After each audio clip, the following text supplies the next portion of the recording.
Okay, well, hello one and all, and welcome to CS50's fourth section this week. My name is Carter Zenke, and I am the course's preceptor here on campus. And this week, week 4, we learned about memory and how our computer actually stores things in bits and bytes across its own landscape of bits and bytes. And so our goal today will be to talk about a few different topics, most of them from lecture, and to give you the chance to ask the questions you want to ask so you can prepare yourself for this week's problem set.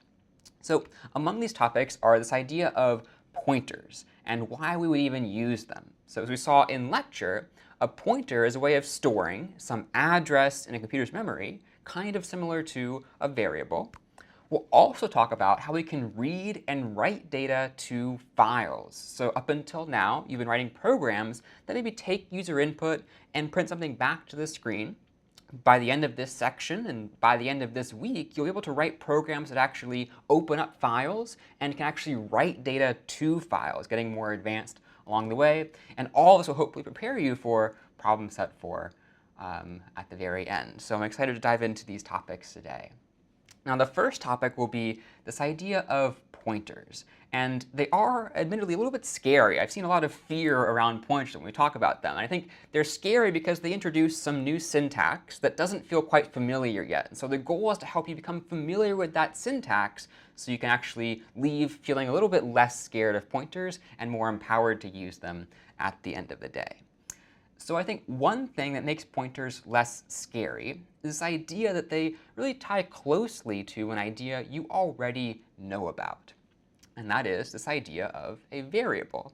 So if you remember back in, let's say, week 1 or so, we talked about this idea of a variable. And in this section, we had this idea of trying to make a contact application to store, let's say, the number of times we had called somebody on the phone.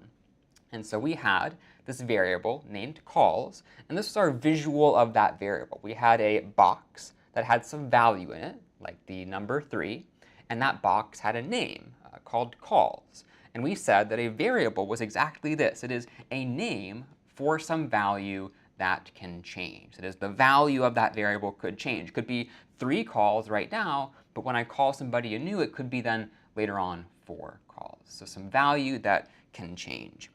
But what we didn't see in week 1, which we'll now see this week, is that this value has to be stored somewhere in our computer. It can't just be out in the ether. It has to have some actual physical location among all the bits and bytes inside of our computer.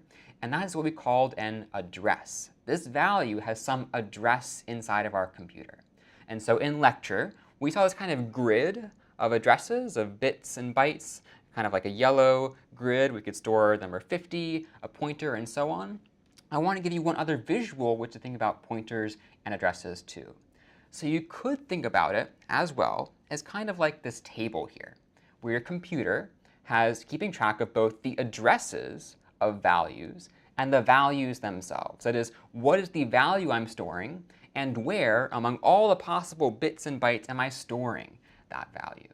And so notice here that we have addresses that begin with 0x. 0x. And I'm curious, as a question for you all, what do you remember 0x meaning or signifying? Why do we always append, or really prepend, this 0x? So I'm seeing some right answers here, which is that this means hexadecimal. So whatever comes after 0x is a hexadecimal value, which is to say it's a base 16 value. So you're probably used to the base 10 system, like decimal. You've seen in this class the base 2 system, like binary. And now we're introducing a new one called base 16, which is just handy because we can count up to larger numbers without using so many digits.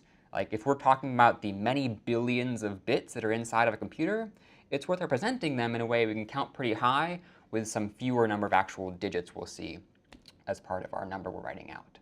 So that's the background for this address here. But to keep going with this idea, our computer wants to store some value somewhere in memory. And so for that calls variable we saw earlier, well, that could be stored at this address right here. 0x, let's see, 50, 5, 0, 0, 0, 5, and 7 zeros. So 0x, 5, and 7 zeros. Somewhere, doesn't quite matter. It has some address in our computer. And the way we put it there was this C syntax on the right. We simply said, we're going to create some new integer whose name is calls that will get the value 3. We're going to store it somewhere in memory. Now, a pointer is this exact same idea, but the only difference is that we're not going to store an integer or a character or really a string or anything else. We're going to store instead an address itself. So here's what we would say if we're going to make a pointer. If we go here, notice how on the next table row, I'm not storing an integer or a character. I'm storing an address itself at some address inside the computer. And notice in particular that this address I'm storing, 0x5 and then like 7 zeros afterwards, that seems to reference some other address in my computer's memory. That is the place where the 3 is stored. So we could say that this value, 0x5 and 7 zeros, that is pointing to this other address where the 3 is stored, and therefore it is a pointer. So the only difference here is that we're no longer storing integers or characters or so on. We're now just storing addresses at some place inside our computer. So let me ask, what questions do we have on this so far? On this mental model, or on this idea of now storing addresses and not just actual values like numbers or characters? OK. Not seeing any so far. Actually, I'm seeing a question here. How can we dereference this pointer? It's a good vocabulary word we learned in lecture, which is to go follow a pointer to the place it is pointing to. So let's begin with a bit of syntax here. And here, if I show you this in full screen, you'll see that this is the syntax we could use to do exactly what we did on the table on the left. Let's create now a pointer whose name is p, and we're going to store the address of this variable named calls. So notice a few pieces of syntax here. We have int star, which means this is no longer an integer, but it is a pointer to an integer. It is going to direct us. If we dereference this pointer, we're going to end up at an integer in our computer's memory. And notice, too, this ampersand, which means we should store the address of whatever calls is storing, in which case we see in the table here that is 0x5 and then 7 zeros afterwards. So the data type of p here is a pointer, but it is a pointer to an integer and not a character, for instance. So to highlight here as well, let's try setting this up and visualizing it a little bit more. So all we're doing is saying the same thing we did for a variable, that p, this value named p, should store this particular address now. And I think it's worth breaking down the syntax on the left so we actually see it and you can use it later on in your own programs. So one common point of confusion here is that this variable, this pointer, is not called star p. That is not its name. In fact, it is just called p. But it is confusing, though, because we see int star p. Like the star is right next to the p, and so we kind of assume, well, this pointer is just going to be called star p later on. But in fact, it's just a syntactic trick. All we're doing here is saying this is a pointer named p, and its type is int space star, or a pointer to an integer. So when you see this star being used to initialize or declare some value, kind of be careful here and think, what is the name of the variable that I'm working with, or the pointer that I have, and what is its type? Because it might not be quite apparent to you if you're new, that you might say, OK, well, the star is next to the p. Maybe that's its name. It's not. P is its name. Int star is its type. Now, it's more obvious than on the right-hand side here that the value is simply the address of calls using the ampersand here. And as we saw in lecture, I like to think of this as ampersand for address. Both begin with A in this case. And a question here is, could we actually modify this syntax and say maybe int no space star space p? That's absolutely possible, as we saw in lecture. We could also have int space star space p, which would be maybe a little more confusing in my opinion, but that would work as well. So white space doesn't quite matter, but by convention, we tend to use this syntax you're going to see here, int space star followed by the variable name. Now a question here too is, what if we wanted to store not just an integer, or a pointer to an integer, but a pointer to a character, which as we saw is kind of like what a string would be. Well, in that case, we'd simply replace the int part of this syntax with a char, or char, C-H-A-R. That would then store a pointer to a character.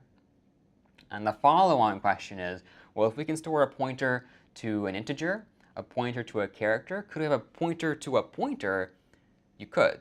There's nothing stopping you. You could have a pointer to a pointer to a pointer, and so on and so forth. But at that point, I'd say we're getting a little bit ridiculous. We can kind of pause and say, what are we actually doing here? But you could possibly do it.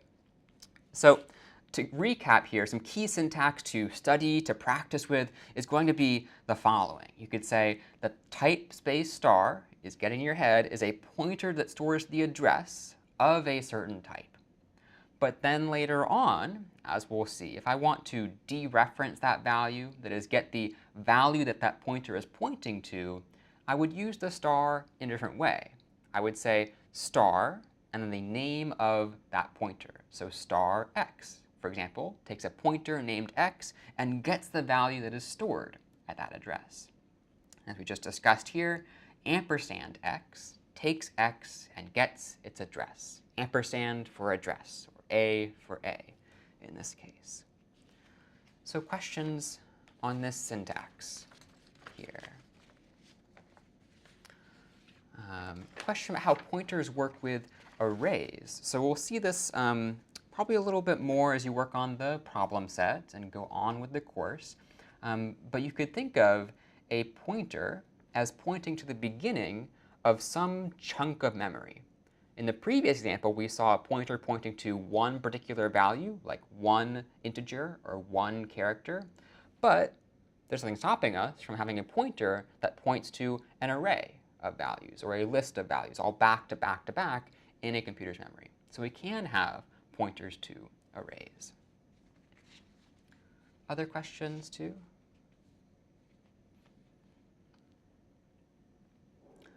OK. So I think one question that comes to my mind when I first see this idea of pointers is, that's all fine and good. I love pointers. I love addresses. But why would I ever use them? Because at this point, it seems kind of confusing. Like, why would I use this syntax versus the one I already know? And why is it worth getting into the weeds about all these addresses when I can just store things wherever, right? I don't quite care. Well, there are a few reasons you might want to use pointers, and pointers can enable you to do things they actually couldn't do before. So among them are these things that you can now do with pointers. You could now write a function that allows you to pass something in by reference and not just by copy. So that is to say, I could have a function that modifies some value right where it currently is. And this is helpful more so, as you'll see next week, when we make these very big data structures. I could write functions that modify those data structures without copying all of them somewhere else. And perhaps more resonate probably this week is this one, which is you can use what we call dynamic memory. That is, up until now, you've been writing programs that use some fixed amount of memory. The user might type something in, maybe it uses some, maybe 5 bytes or 10 bytes or so on, but you could now, as the program runs, actually ask your program for more and more memory, depending on what the user actually needs. And you can use pointers to manage memory for you. So more again on that in some future weeks, but pointers here are setting up these additional capabilities that you can use as we go through the course as well. So I hope you find at least some of this exciting. And I want to focus in particular on what we can actually do because of this. So in this first step, it's like, OK, great, I can write functions that pass things by reference and not by copy. But what does that get me ultimately? Well, ultimately, if you write functions that allow you to pass values by reference, not just by copy, you can write code that's ultimately cleaner as a result. And as I said before, you can also now scale your usage of memory in your application by using pointers to actually manage that memory and make your programs all the more efficient, too. All right. So let's keep going here and show a bit of a visual example of what it means now to pass things by reference and not just by copy. So we saw in lecture, we had this idea of trying to swap two values around and trying to write a function to do that. So let's revisit that and kind of get a visual example here in our slides so we understand exactly what it means now pass things by copy as opposed to passing things by reference. So you could imagine here we have some code on the left-hand side and what we call our call stack on the right-hand side here. So you could imagine we have already called main, the main function of our program, and we've set two variables, one equal to 10, called A, and one equal to 50, called B. And in our first implementation of swap, we had the following code, that swap would take an integer named A and an integer named B, and it would swap them around, trying to store the value of B in the place of A and the value of A in the place of B. So visually, it looks a bit like this, where I have main running, but now as soon as I call or use swap, I'm able to have another function call. I'm kind of copying down those values from main. So to show the animation one more time, we had main running, but now we call swap. We pass in these values A and B. We pass them by copy. This space that swap has gets a copy of the values for A and B. And then, of course, within swap, we do swap them. So the value of A gets 50, or the variable A gets 50, and the variable B now gets 10. But what's the problem? Like if I finish now running swap, what do you notice? They seem to be swapped in swap, but what hasn't happened actually? Yeah, so in main, they're still the same. I see that A is still equal to 10, and B is still equal to 50. So if we call a function without using pointers, we're essentially saying, let's go ahead and take a copy of these values, put them somewhere else, and do something to them. We won't actually impact the variables we were hoping to impact when we set them or use them in main. So once swap finishes, we're still left here with the same values in the same places. So what do we do to fix this in lecture? What do we do to fix this problem?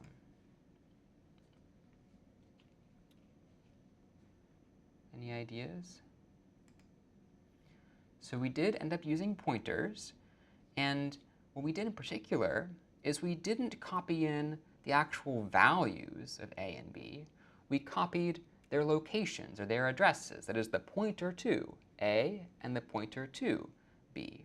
So another option here is to rewrite swap so that it does this instead. So notice in the syntax now, this swap function is taking two arguments, one that is now a pointer to A and one that is now a pointer to B. That is the address of A and the address of B. And then down below, it's going to use the dereference syntax to go and get those values and swap them in place.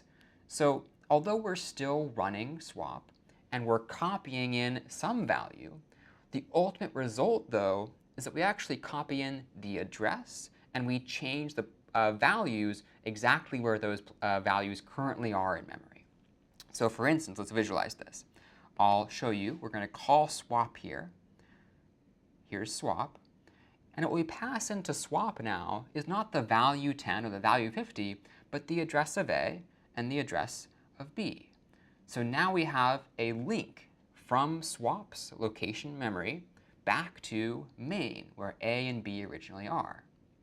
Now, if we follow the steps in swap, we can follow these pointers and swap the values all at once in place. So now A is 50 and B is 10. And so as you go on in the course, you'll be able to write functions that do this, not just for two variables, perhaps for entire data structures, and that allow you to ultimately build up much more complex ways of storing data in your programs. So questions then on this idea of swapping and passing by reference and passing by copy? A question here, if you wanted to access the address, wouldn't you write &A and &B? And in fact, you would. In this case, though, as we see in void swap int star A, int star B, what we're defining here is the definition of swap. And you'll see swap takes two arguments. The first argument is a pointer to A. But how do we know it's a pointer to A? Well, we see here it has the type int star. And then the same thing here, a pointer to B. We know it's a pointer to B because the type is int star, and the name is B. So I think it's helpful actually to show you the entire code for this as well. And for that, I'll pull up my code space, and I'll actually walk through each step of this now with debug50, so we can see the exact values of each variable here and understand exactly what's going on in our program. So I'll come to my code space, and now I will code swap.c. So swap.c is already done for me. I already wrote this code. But let me show you a few pieces here. So on line 4, I have the prototype for my function swap. Swap will take a pointer called A and a pointer called B. It won't return us anything. It will simply have the side effect of swapping those two values. Now, in our function called main, the very first function to run in our program, I'll create this variable named A, put it someplace in memory, and give it the value 10. Similarly, I'll create this variable named B, put it someplace in memory, and give it now the value of 50. So first, I'll print out what is A and what is B. I'll call the function swap, and notice now I'm going to give it not the value of A, but the address of A. That is, wherever A is stored, I'll pass that into swap. And in the same way, I'll do that for B. And then, once that's done, I'll call printf, and I'll tell us again what is A and what is B. Now down below, here's swap, the same implementation we had before. We're going to take in a pointer called A and a pointer called B. And through what we saw in lecture, we're going to swap them all at once down here. So let's go ahead and write a bit of syntax here to actually debug this program and see it step by step. So if you're familiar with debug50, we can actually pause our program and walk through it step by step, seeing the values of variables as we go. So I might pause this program here, right where we're about to call swap. And now, if I make swap to compile it and run debug50./swap and hit enter, I should be whisked away to the debug50 environment. And I should hopefully see here soon that I'm able to see my program running, but paused at this point. So now I want to show you where we are. Notice in my terminal, I see that A is 10 and B is 50. And actually, in this tab over here called Variables, I can see that in real time. I do see A is 10 and B is 50. So it's true, right? Now, down in my call stack, notice that main is currently running. It's the highest thing in my call stack. So now I want to run swap.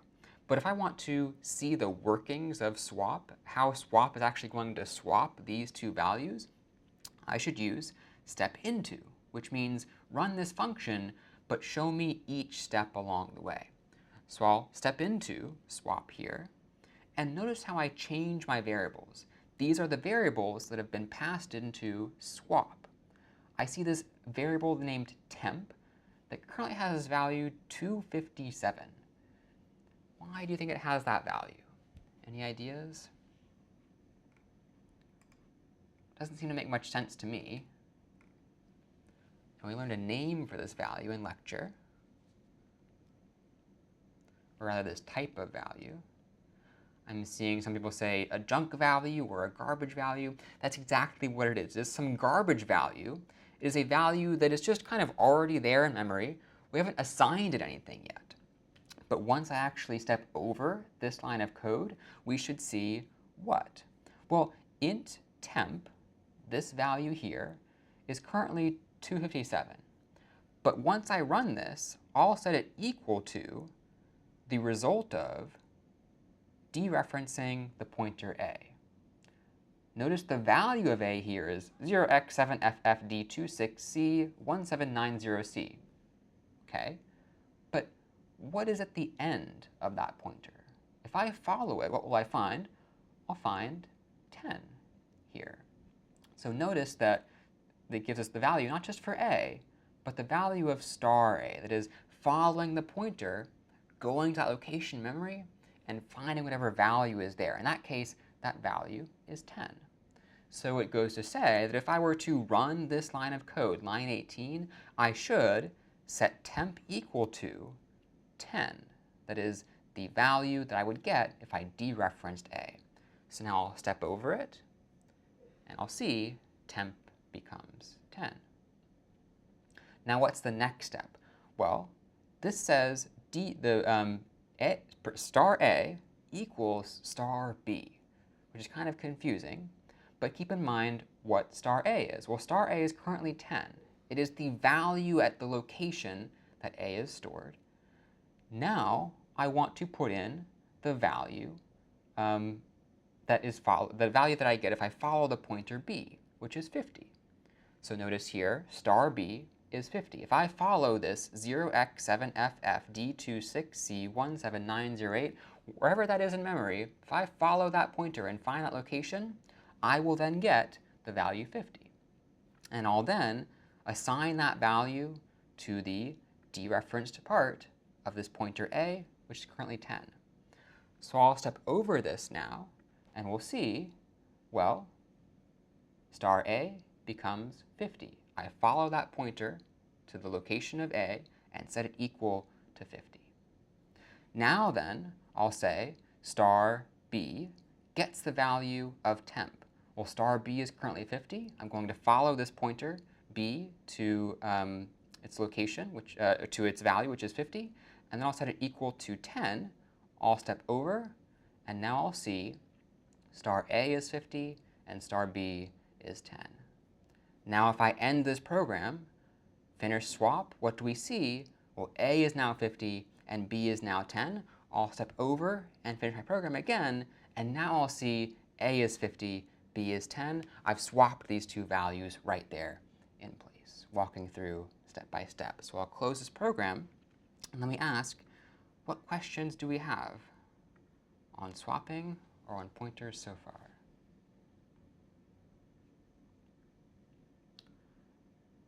Question here, why is swap defined on line 4 and then again called on line 16? It's a good question. So to be clear, on line 4, what I'm doing is setting up the prototype for swap. I'm not so much defining it as I am declaring it. I'm telling C that, hey, look, up ahead you should see a function called swap that takes these two inputs and returns this value, in this case nothing. And down below, when I, on line 16, have that same prototype followed by some brackets and some code here, that's where I'm defining swap itself. A good question, though. Another good question, why aren't we returning in this function?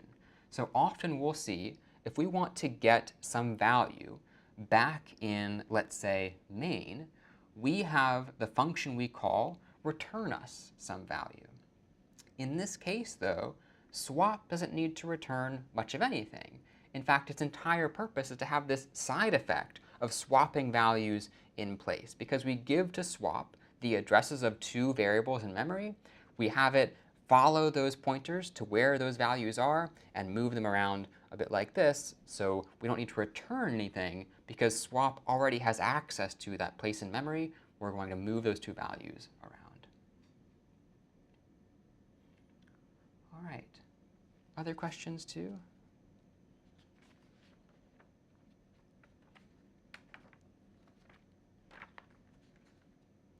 A question here, why would this work without the percent or the ampersand A and ampersand B, because swap is defined above? Let's see. I'm not sure if this is answering the question, but we do see here that swap is taking in these values, ampersand A and ampersand B. And it's important here that we actually give swap the address of these values, not the values themselves. If I said A and B here, I would now be passing by copy. I would say swap, take the value of A, which is 10, and take the value of B, which is 50, and do whatever you want with it. But in this case, beyond the fact that swap is expecting a pointer, if I were to do that, I'm not actually telling swap where my values currently are so it can move them around. I'm just giving it a copy of those values for it to do whatever it wants with. Here, though, I should make sure that swap is able to take in the address of these values so it can move them around right where they are. Another question, why don't we declare swap instead of prototyping it? So we do. So this is the prototype and declaration for swap. We're telling C exactly what swap will be, and down below we define it as well. All right, so that was a bit of a lot. And our goal here is really to show you all what you can now do with pointers. Like, it's not so much interesting to kind of swap things around like this and like that, but what is powerful, what is fun, is actually opening up files, reading data from them, and writing data to those files, allowing you to write even more complex programs as you go. So here we'll talk about this idea of file I/O. And file I/O stands for file input and file output, how we can write data to files and how we can read data to files. So as a visual here, let's think about how we can both open and close files first. When we work with files in C, there's this idea of opening up a file and closing a file, similar to what you would do on your own computer. If you were to open up, let's say, a Microsoft Word document, you open it up, and later on, when you're done, you just close it, hit that X button, and it's gone and stored away. In a similar way, your programs can open and close files too.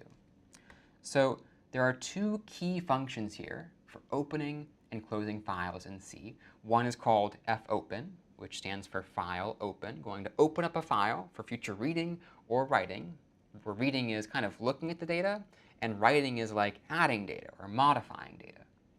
And now fclose goes ahead and closes that file for us. And now there's a bit of a hint here, as I saw in lecture a bit, and one you should keep in mind as well, which is you should always fclose all files you fopen. And I'm curious to get a sense of your intuition for this. Like, let's say why is it important that we always close files we open? Why do you think?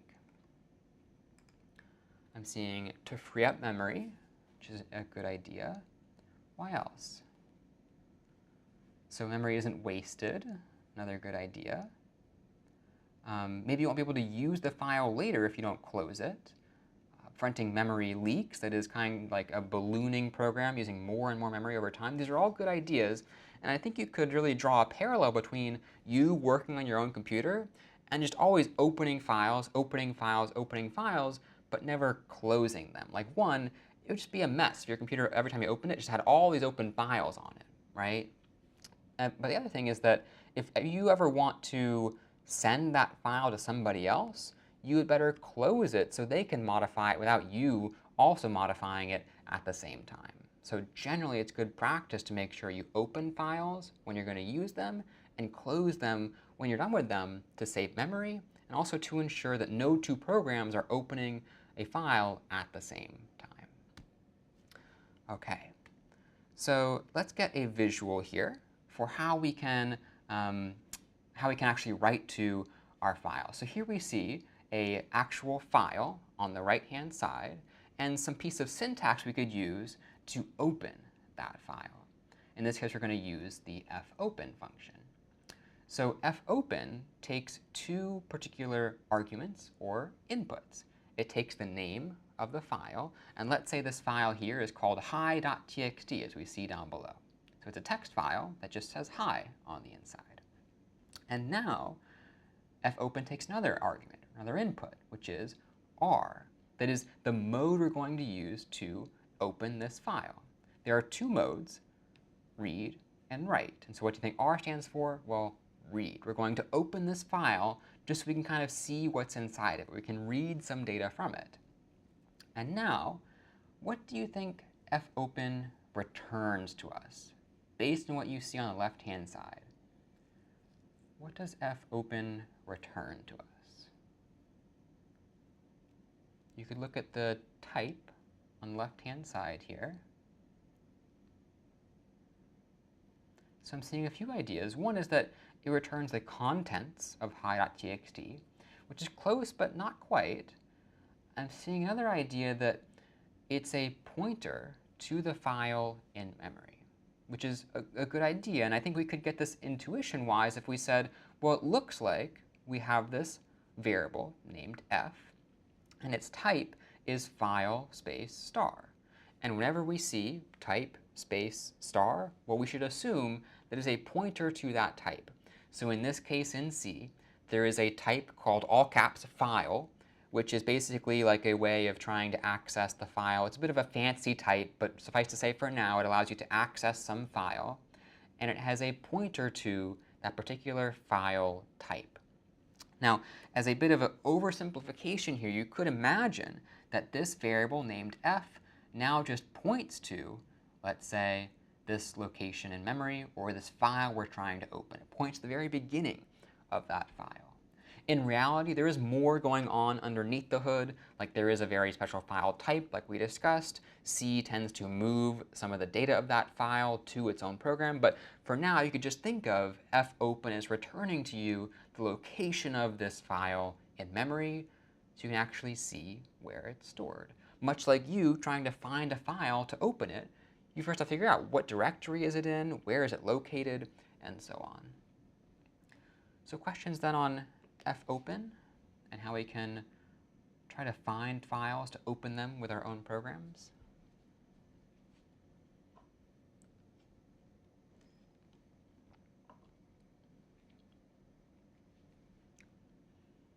Okay. A question, why do the modes matter? That's a great question. So here we see we're going to open hi.txt using the mode R, which stands for read.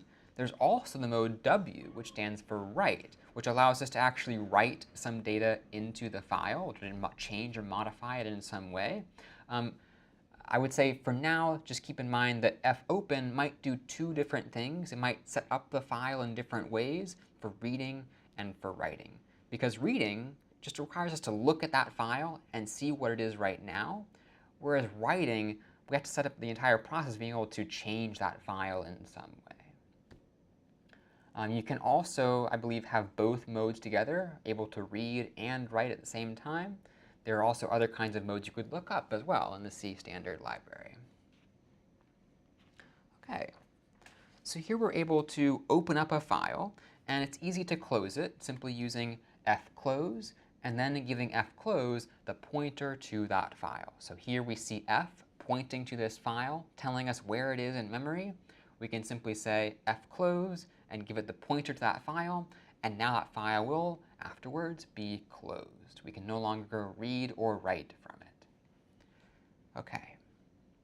But let's say along the way we do want to read or write data from our file. So let's get a visual now for what it means to read and write from a file. So often, one thing we'll see is having a file, a bit like this one, hi.txt, in our program on the left-hand side with some variable like text. And maybe we want to store whatever is inside this file in some variable. We want to get it into our program so we can modify it or use it in some way. Well, if we were to read this data, it's basically like taking a copy of some chunk of our file and putting it inside of our program. So here I see this text, hi. I'll take a copy of it and put it inside this variable called text. And now it's inside my program. I could use it, modify it as I wish. It's simply a copy of whatever is inside this file. But now if I want to write data or modify this file, you could imagine maybe I have some value, like what's currently in text, and I want to put that in the file. Well, I could write data by copying what I have in this particular variable and appending it, that is adding it to this file here. I'll take hi, and now I'll put it at the very end of this file. I've written data or added data to this file here. So what questions then on this visual for reading and for writing? Question on the syntax, I think, which is a good question. So we've seen how to open and close files with fopen and fclose, but now how do we actually add data to them and read data from them. So for that, we have two other functions, one called fread and one called fwrite. And more on these as we go. But suffice to say for now that fread lets us read data from a file into our program. And fwrite allows us to read data, or really to take data from our program and add it to a file. Now in particular, there's a new vocabulary word here called a buffer. And a buffer is simply a place we can temporarily store some data in our program. So let's say we have a file, and like we saw before, I wanted to read, let's say, 3 characters from that file, HI exclamation point. I would have a variable which serves as a buffer, that is some place to store that data inside my program temporarily. So a buffer is simply some particular name for a kind of variable that stores often file contents. Okay, so let's consider then why we might even want to use this idea of a buffer. I'm curious what you all might think here. If a buffer is simply some place to store part of a file, not all of it, why would we use a buffer?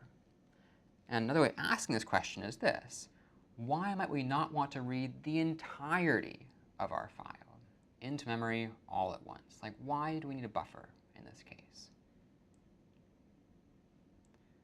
If the goal of buffer is to break our file into smaller bits, why might we need that? So I'm seeing this idea of like saving up memory, trying to use less memory overall, which is a good one. Let's see, trying to avoid overflow, which makes sense. Maybe we don't quite know how big the file is. Trying to avoid segmentation fault. So I'm seeing some themes here, and among them are this idea that maybe our file is really big. Like, we don't want to have that entire file loaded up at once and put into memory. That's a good idea. The other idea is we often don't know exactly how big a file is. So the best we can do is look at small bits of it, one at a time, until we get to the end of our file at the end of the day. So that's why I might want to use a buffer. It allows us to look at some particular pieces of our file and not the entire file all at once. So if we have this buffer now, it's worth asking, how could we get data into that buffer? And for that, we'll see this idea of reading from a file. So if I wanted to read from a file, there are really 2 questions I should answer. The first is, from where am I reading data? Like, what file am I trying to get data from? And then, where am I trying to read that data into? Like, what buffer am I trying to put it into? And it turns out that fread requires us to answer these 2 questions before it can do what we want it to do. So let's see one example of fread here. So this is fread, and fread takes 4 inputs, or 4 arguments. One of the first ones you might care about is this one, which is, from where are we reading data? From what file are we trying to read data? And for that, we give fread a file pointer, some way of finding the location of our file in the computer's memory. So for instance, let's say we have this file here. The pointer to that file is called f. I could run fread a bit like this, by slotting in f as that 4th argument. So now fread knows from where to get the data from this file. But the next question we said is, where is the data going to go? Like, where in my program should I put this temporary piece of data I'm going to get from the file? Well, in that case, we might have something like a buffer, and that is going to be the first input to fread. So here now is our visual. Let's say we have a pointer to our file called f, and we have some place in our program called buffer, some place to store this data. Well, we could then just call that variable buffer, and now when we call fread, we could say we want to read into the buffer. That is, that will be a pointer to some place in our computer's memory, some address we want to put that data in. So now we've seen 2 out of the 4 arguments so fread can function. Where are we getting data, and where are we going to put it in the end? So questions here as well. And we'll see some examples later on. A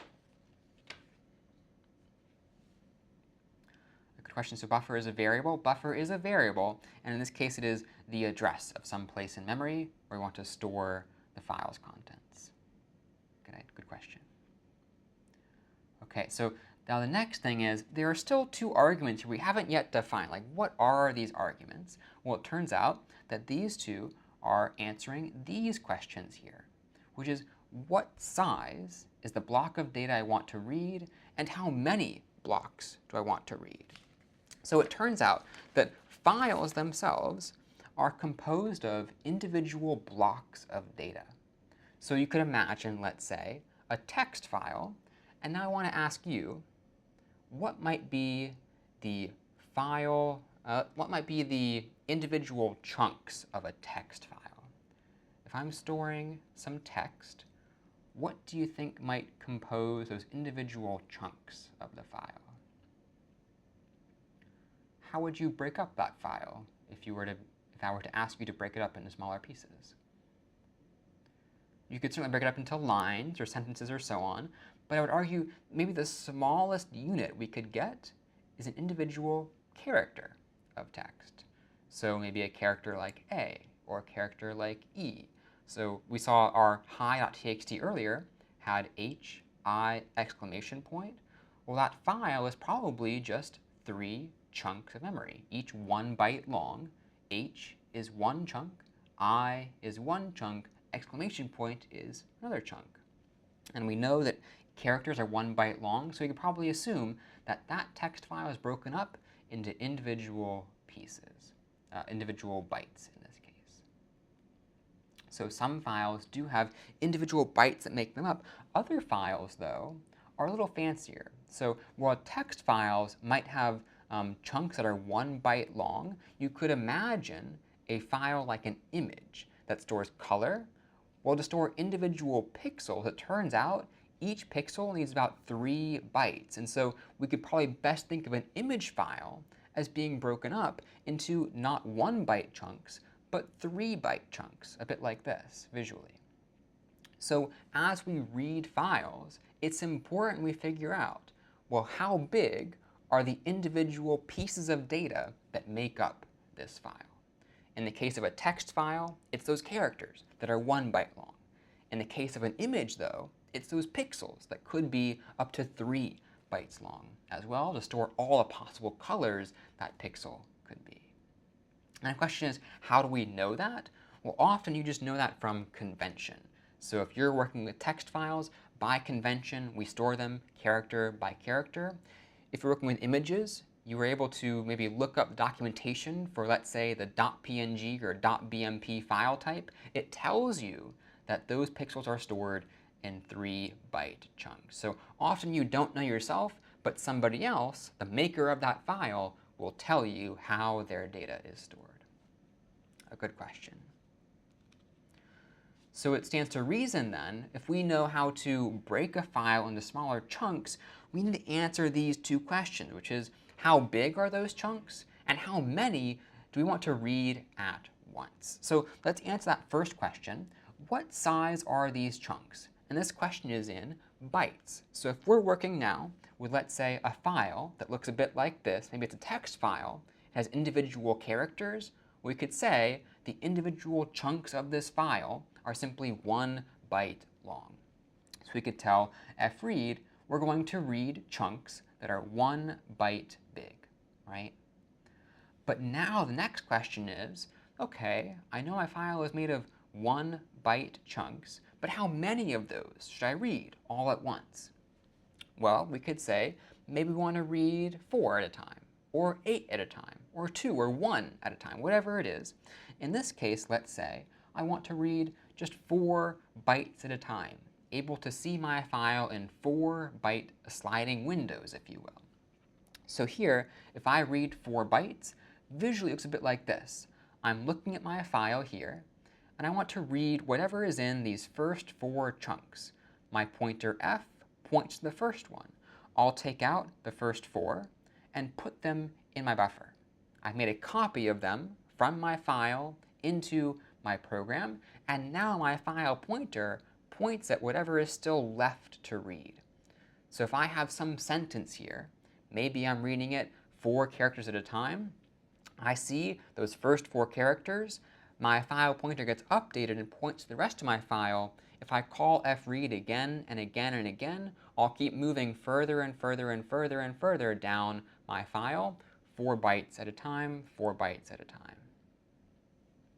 So questions on this, whether visually or syntax-wise, this is our final call or usage of fread. And we'll see this in action in just a bit.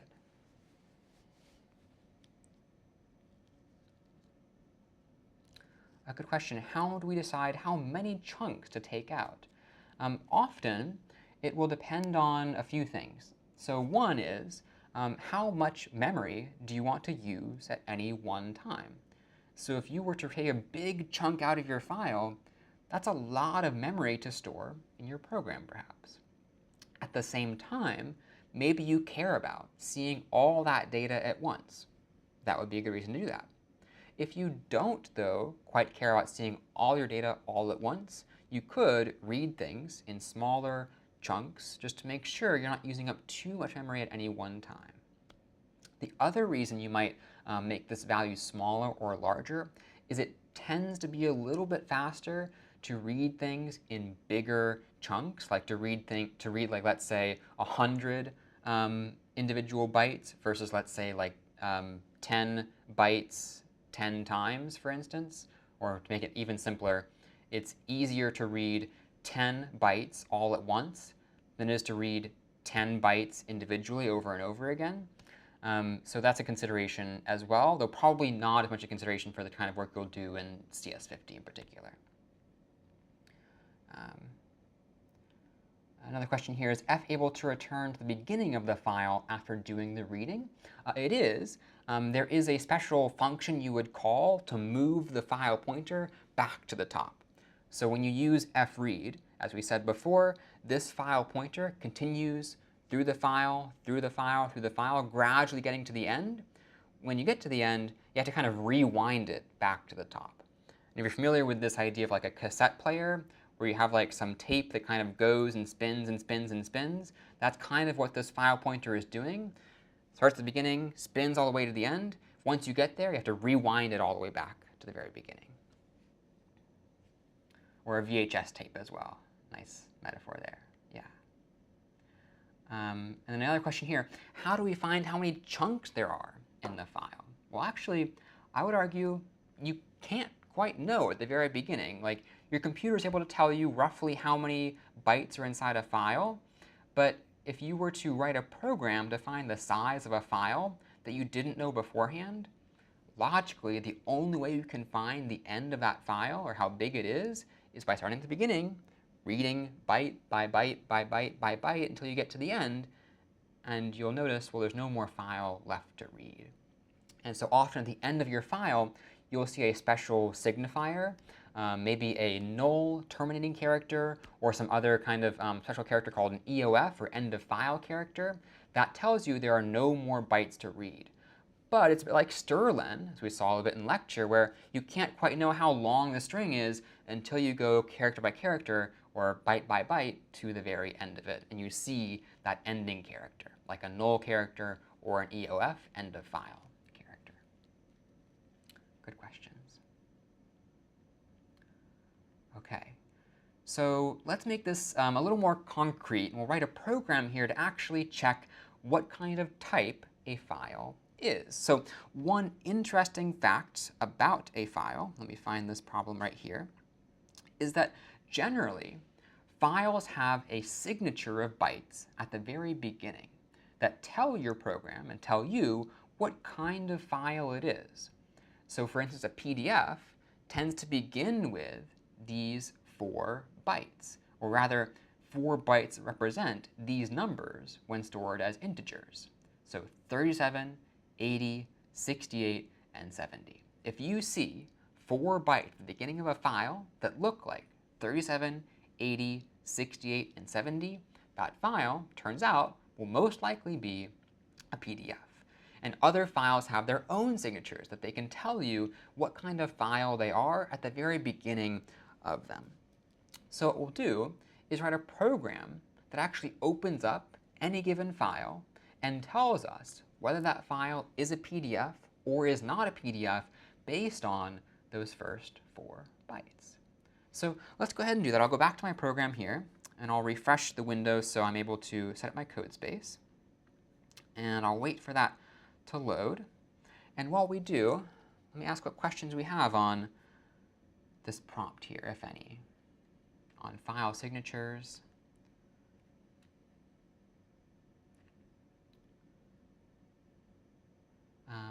A question I see is, what happens if my chunk is bigger than the last bit in the file? A good question. So you could imagine, let's say, you're reading maybe 8 bytes at a time, and you get to the end of your file, and there are only 4 bytes left to read. Well, what might happen with fread is it actually won't read past the end of your file. Instead of giving you 8 bytes, it'll give you 4 back. And the cool thing about fread is that it'll return to you the number of elements it has read. So if you say, read me 8 elements, 1 byte of 1 byte size each, it'll return to you the number 8 if it successfully did that. If it only read 4, it'll return to you 4. Or if it only read 3, it'll return to you 3. Or 0, it'll return to you 0. So fread does have a return value that you can use to figure out, are you at the end of your file or are you not? So I think here my code space is loaded. So I will get set up here, and we're going to finish this pdf.c program.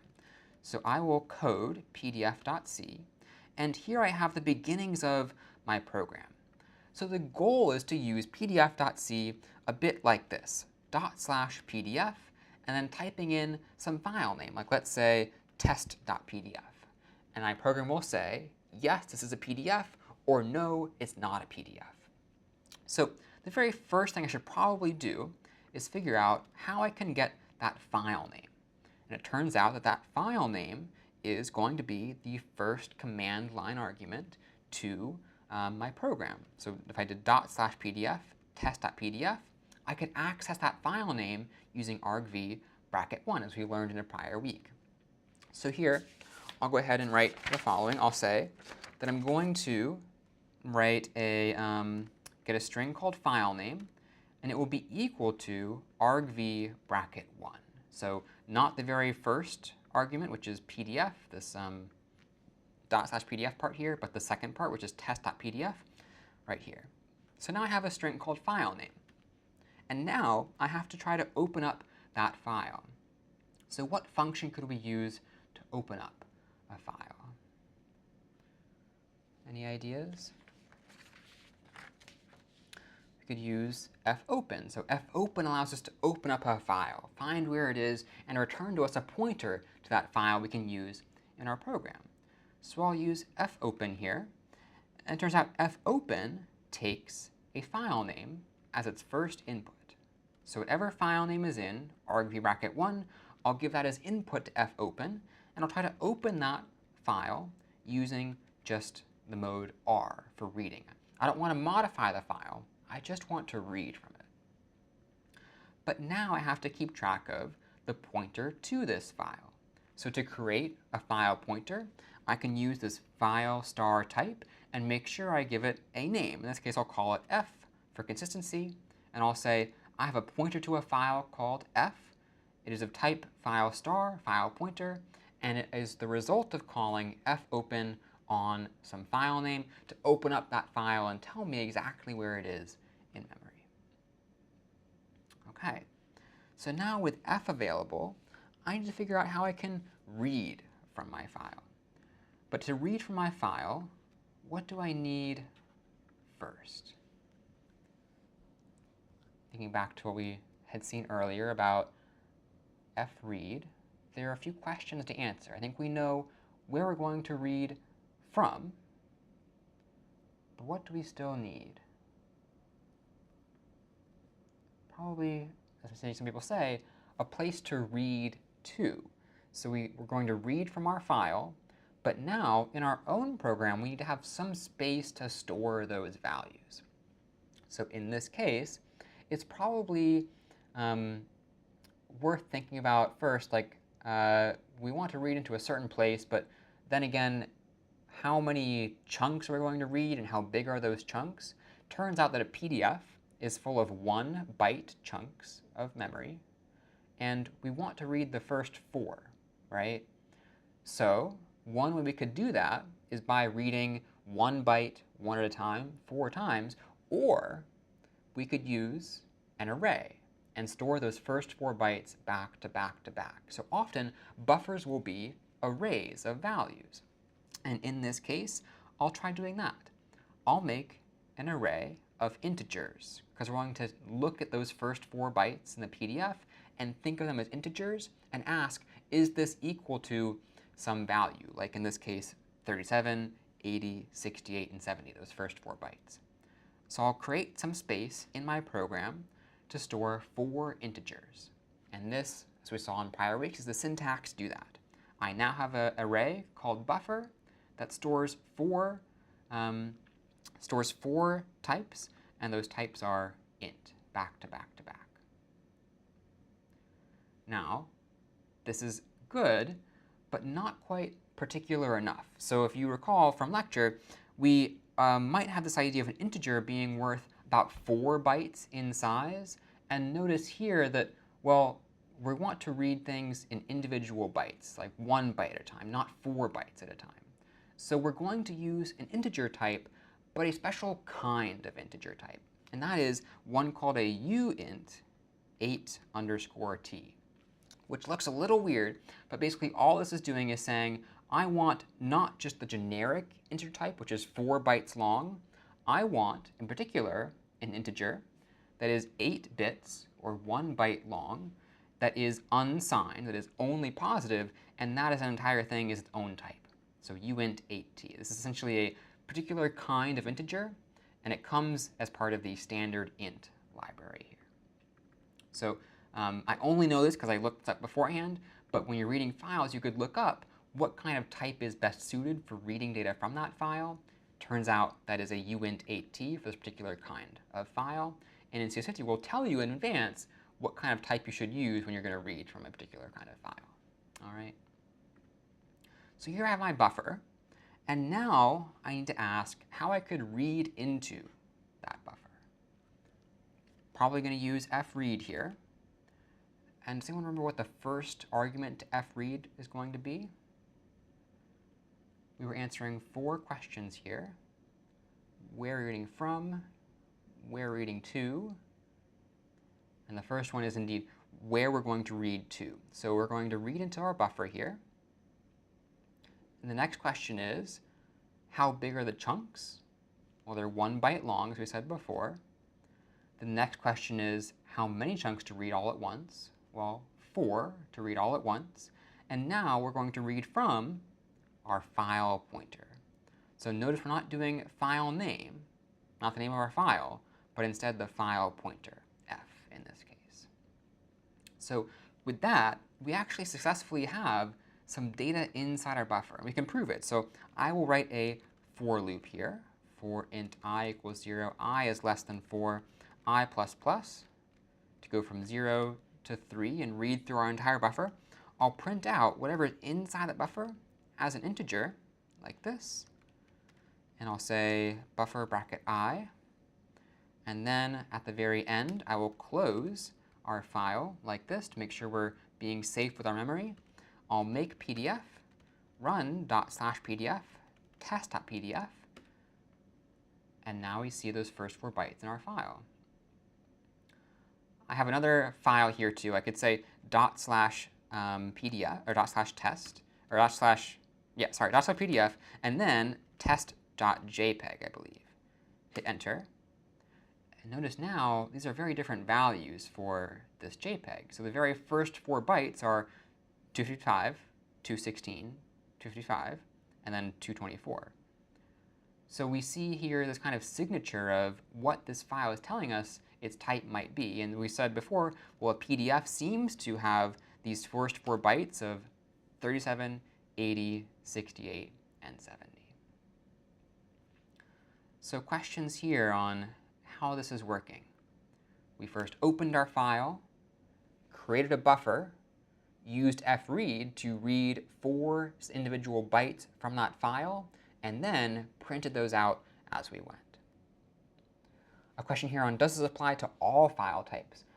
Generally, all file types will have some signature or some metadata that tells you what type of file they're going to be. A question, what if we used int instead of uint8t? I'm actually kind of curious about this too, so I'll try int here as well. I will recompile PDF. I'll do /pdf test.pdf. That doesn't look as good. And I'm curious why you think this might have happened. What might have gone wrong?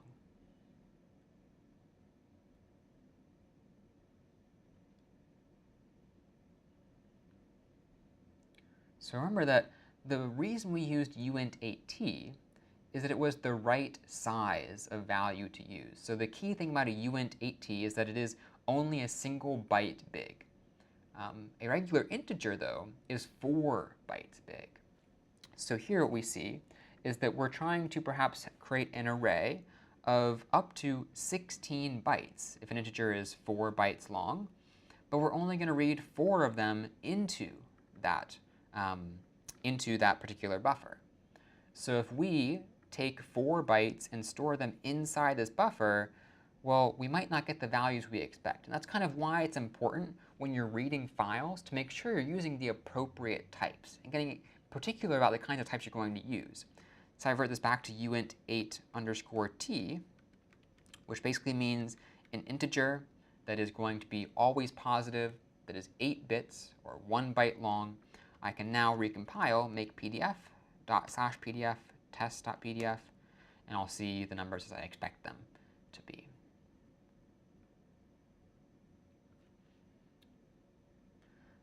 And a good follow-on question here. This program is decent, but I wouldn't say it's quite all the way, let's say, safe. So you can imagine me doing this if I type in ./pdf and leave this last argument blank. Who knows what could happen, right? Because we're going to try to move beyond argv and access some value. So there is some more work to do here, which I'll leave up to you to kind of make sure we have the right number of command line arguments and so on.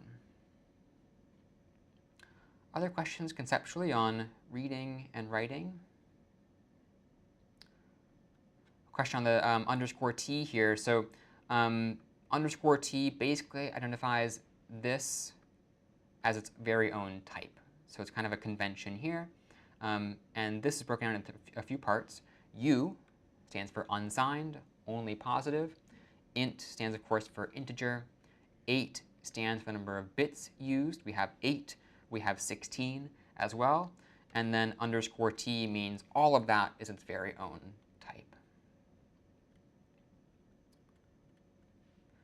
And a question here, what is the return value of fread? That's an interesting question. So why don't I try that out? I could say int blocks read, because I know fread returns to me the number of blocks that it did read successfully.